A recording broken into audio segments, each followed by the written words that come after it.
Good afternoon.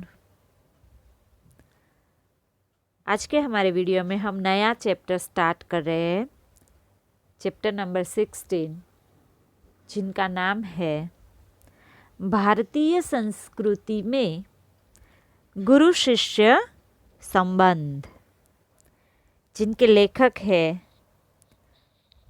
Anand Shankar Madhavan. ये उनके लेखक है। इस चैप्टर के अंदर हमें सबसे पहले हम लेखक का परिचय लेंगे। लेखक का नाम है आनंद शंकर माधवन। तो श्री आनंद शंकर माधवन का जन्म केरल प्रदेश के क्विलन जिले में हुआ। डॉक्टर जाकिर हुसैन के संपर्क में आने से हिंदू मुस्लिम के मधुर संबंधों के पक्षघर बन गए।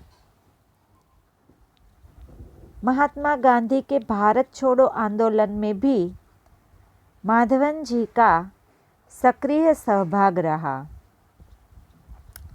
जेल में रहकर हिंदी भाषा का अध्ययन किया। जेल से छूटकर आप भारत भ्रमण को निकल पड़े और बाद में बिहार में मंदार विद्यापीठ की स्थापना की।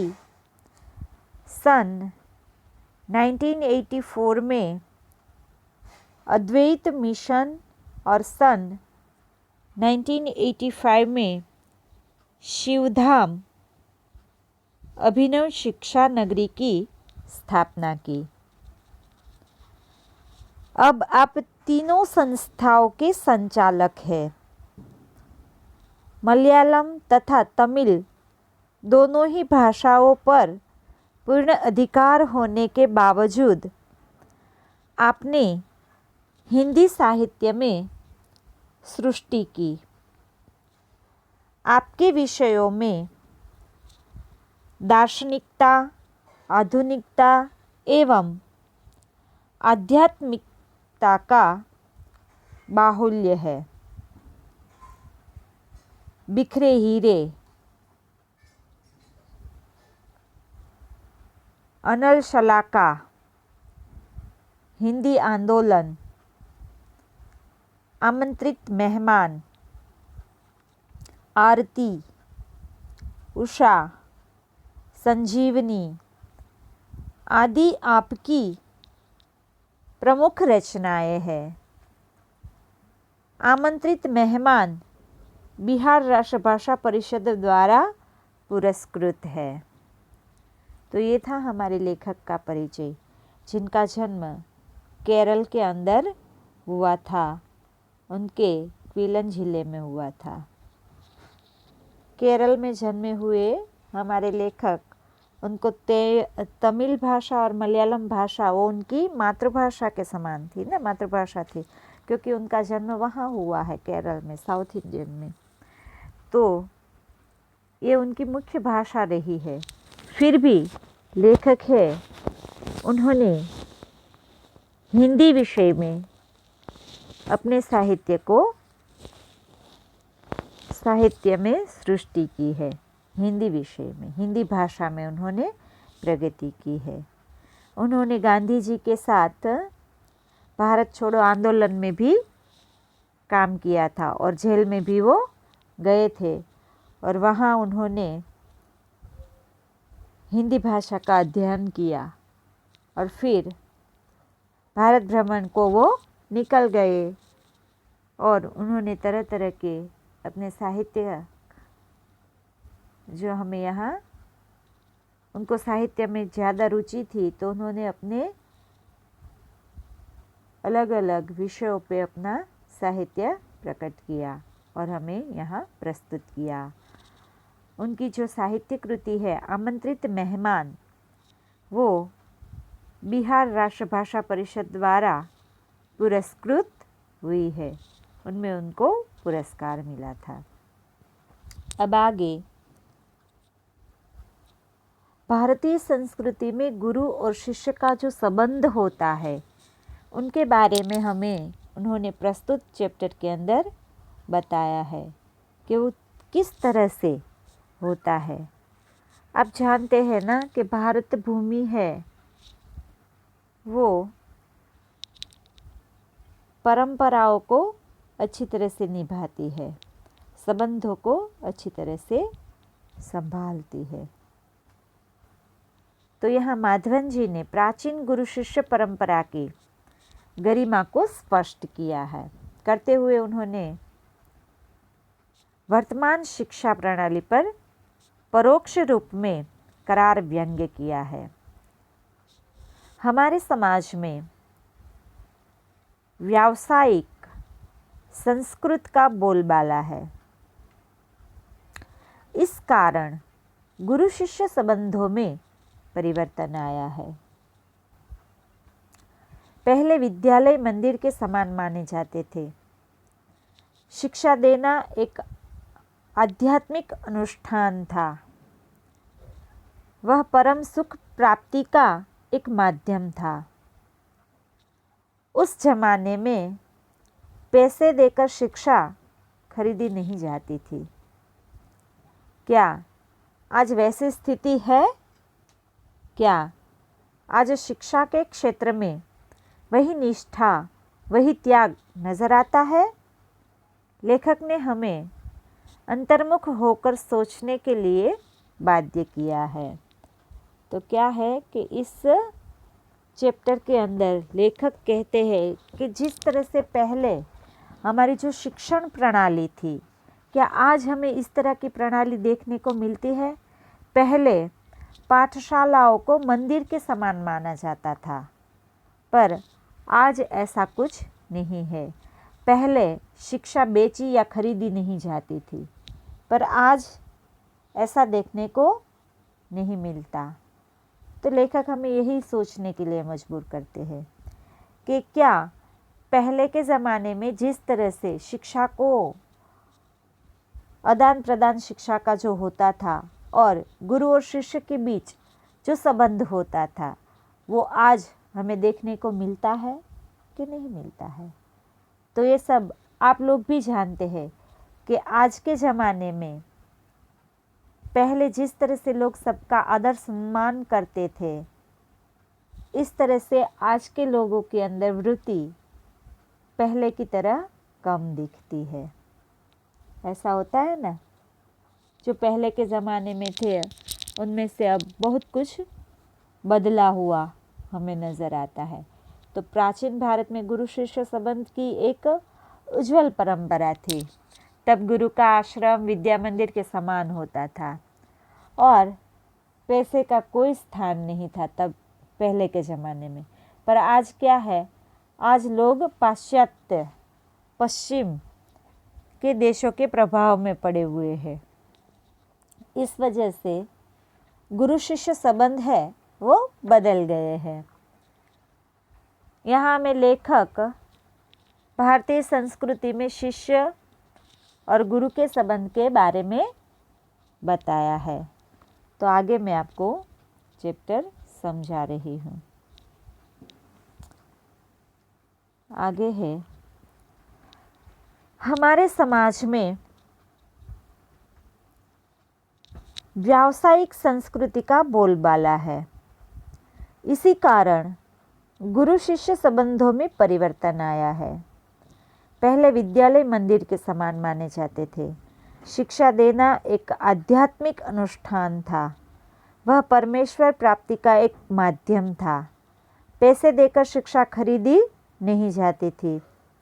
आज स्थिति बिल्कुल बदल गई है और अब शिक्षण कार्य पेट पालने का साधन बन गया है। तो लेखक क्या कहते हैं कि आज हमारे समाज में है वो व्यावसायिक संस्कृति का बोलबाला है। व्यावसायिक संस्कृति यानी जो व्यवसाय के द्वारा व्यवसाय के लिए काम करते हैं, इसलिए। पर पहले ऐसा नहीं था। आज शिक्षक अपनी विद्या भी व्यवसाय के तौर पे उनसे उनकी आमदनी पाने के लिए वो पढ़ाता है। पर पहले के ज़माने में ऐसा नहीं था। पहले क्या था कि शिक्षा देना वो एक अनुष्ठान के समान, आध्यात्मिक अनुष्ठान जो हवन करते हैं ना, हम अनुष्ठान करते हैं उनके उसकी तरह माना जाता था। पर आज ये सब कुछ बहुत बदल चुका है। आगे, जिसे भारतीय संस्कृति कहा जाना चाहिए, वह आज भारतीय मानसिक स्थिति में क्रियाशील नहीं है। आज एक प्रकार की अव्यवस्थित व्यावसायिक संस्कृति व्याप्त है, जिसकी जड़ शायद यूरोप में है। भारतीयों के सार्वजनिक व्यवहार में गुरु शिष्य संबंध का भी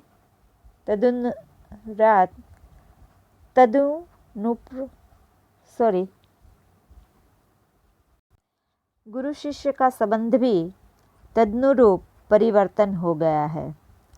तदनुरूप यानी उसके अनुसार, जो पाश्चात्य संस्कृति है उसके अनुसार हो गया है। यहाँ गुरु वेतन भोगी नहीं होते थे और न शिष्य को ही शुल्क देना पड़ता था। पैसे देकर विद्या खरीदने की यह क्रय विक्रय पद्धति निसंदेह उस भारतीय मिट्टी का उपज नहीं है।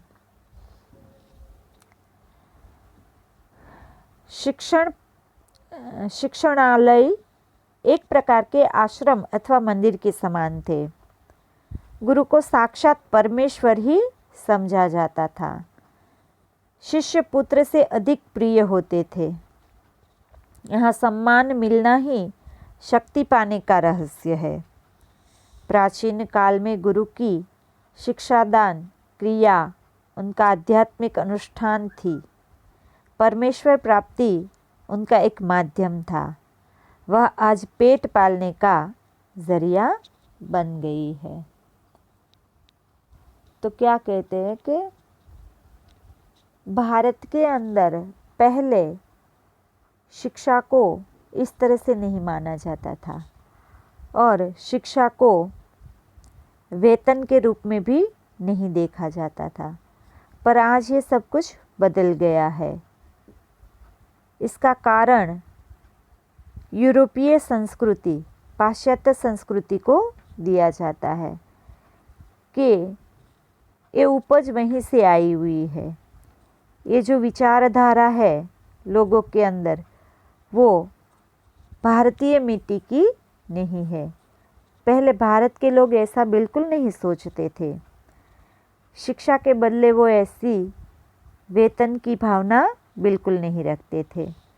पर आजकल लोगों के अंदर ये भावना बहुत पर्याप्त हो गई है।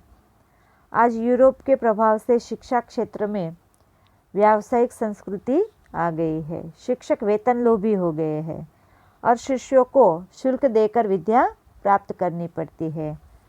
आज शिक्षण कार्य पेट पालने का साधन बन गया है, उनका जरिया बन गए हैं। आगे,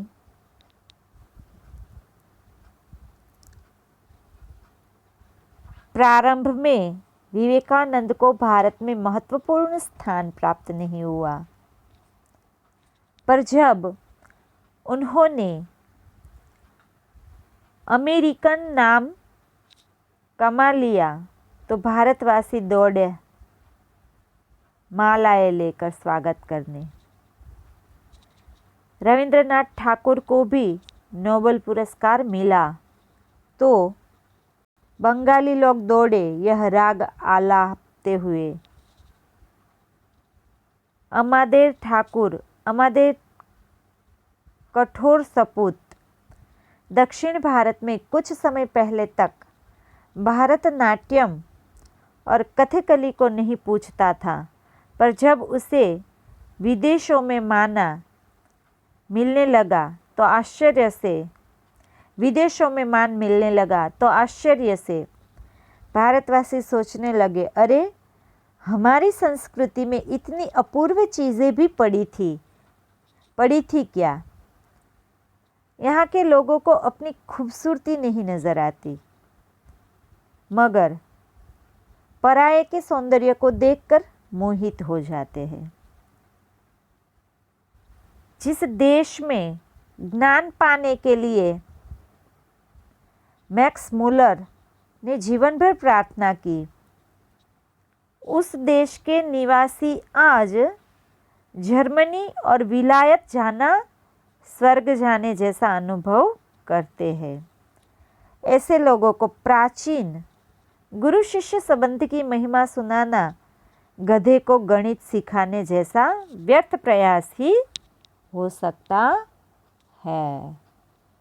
लेखक क्या कहते हैं कि हमारे देश में भारत के लोगों को अपने यहाँ की मूल्यवान चीज़ों का मूल्य तभी समझ में आता है जब विदेशों में उनकी कदर की जाती है। भारत में विवेकानंद का स्वागत तभी हुआ जब अमेरिका में उन्होंने नाम कमा लिया। नोबेल पुरस्कार उसको मिलने पर ही बंगाली लोग रविंद्रनाथ ठाकुर का सम्मान करने लगे। भारतनाट्यम और कथकली जैसे नृत्य विदेशों में लोकप्रिय होने के बाद ही यहाँ भी लोकप्रिय हुए। आज भारत में अमेरिका, इंग्लैंड या जर्मनी जाना स्वर्ग जाने जैसा लगता है। आज विदेशों में हमारे यहाँ के लोगों को ज़्यादा अच्छा लगता है।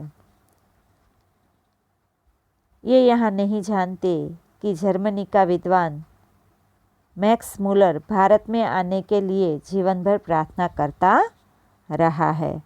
आज हमारे देश में सबको विदेशों का कुछ ज़्यादा ही महत्व रहा है। ज़्यादातर लोग आजकल के बच्चे भी पढ़ने के लिए विदेश चले जाते हैं, फिर वहीं के वहीं सेटल हो जाते हैं। तो पहले के ज़माने में ऐसा बहुत कम था। हमारी प्रणाली जो है उनके प्रति उनका आदर सम्मान था। गुरु और शिष्य के बीच के संबंध को ये लोग क्या समझ पाएंगे जो यहाँ की संस्कृति को आदर सम्मान नहीं दे सकते, यहाँ की संस्कृति को जान ही नहीं पाते। ऐसे लोग हैं वो इन संबंधों को नहीं समझ सकते। आगे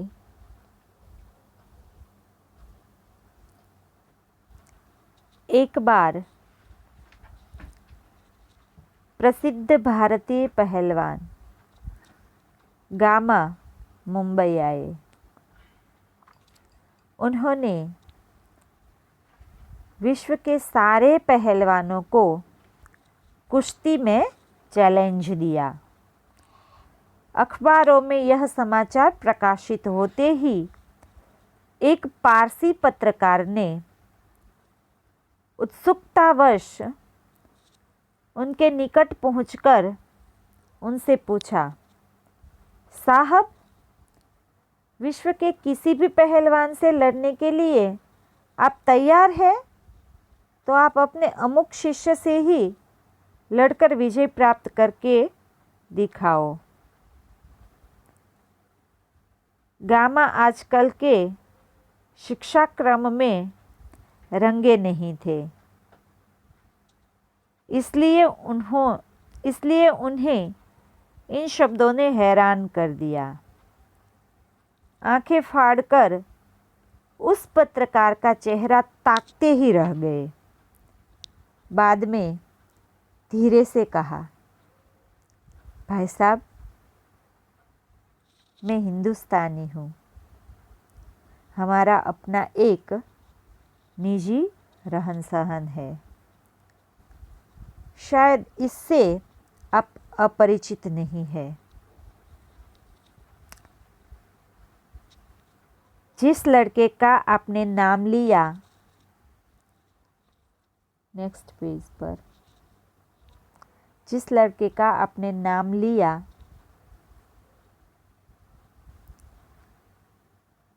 वह मेरे पसीने की कमाई, मेरा खून है।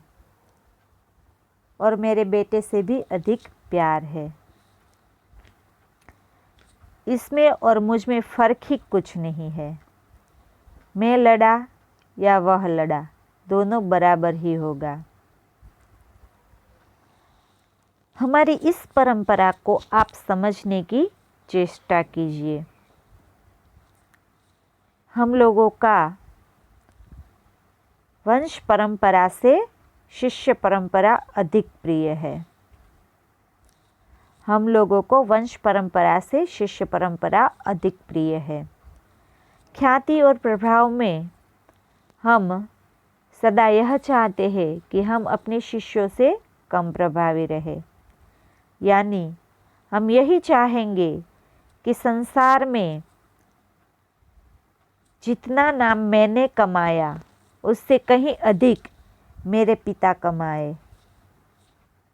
मुझे लगता है आप हिंदुस्तानी नहीं है। क्या कहते हैं गामा?